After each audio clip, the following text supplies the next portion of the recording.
Recently, the US military shot down a Chinese spy balloon that has been making waves in the news. But it's not just the US that's worried. Other countries like India, Japan, and Taiwan are also investigating whether China has violated their airspace in the past with similar balloons. What's more, experts are sounding the alarm that China could use these balloons to deploy hypersonic weapons, as well as a type of device that could almost eliminate 100% of the East Coast population.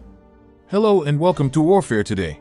A few years ago, Chinese state-owned television CCTV broadcast footage of a high-altitude balloon dropping what looked like hypersonic weapons.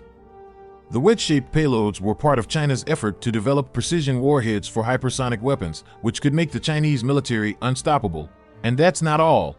Reports suggest that the hypersonic glide vehicle secretly tested by China in July 2021 may have been developed using the same technology as the HGVs dropped from the balloon.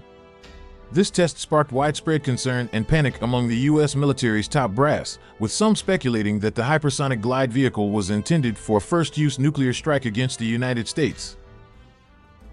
Experts are also worried that China could use the high-altitude balloons for other nefarious purposes, like carrying a small nuclear EMP device, which, depending on the place of the detonation, could create more destruction than a nuclear ballistic missile. Such a device, detonated at high altitude, could knock out power and communications across the US, causing widespread chaos for a year or more without firing a single shot on the ground. According to US military experts, a successful EMP attack over the East Coast, for instance, could kill 90% of the population within a year of an attack, and it could take 18 months to restore the electricity grid and social order.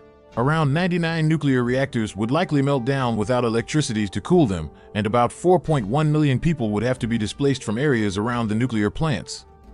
But the race to weaponize high-altitude balloons isn't exclusive to China. The US Army is also working on this kind of balloon that could deploy swarms of drones, including loitering munitions, over hostile territory.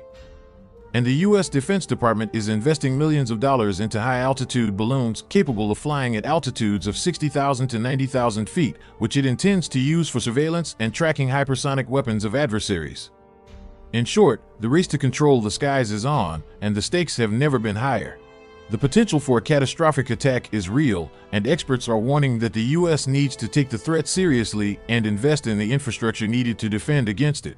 China really wants to take America's place as the greatest economic and military global power. They have been saying it out loud for years. Now it's up to Washington to decide whether they'll allow it or not.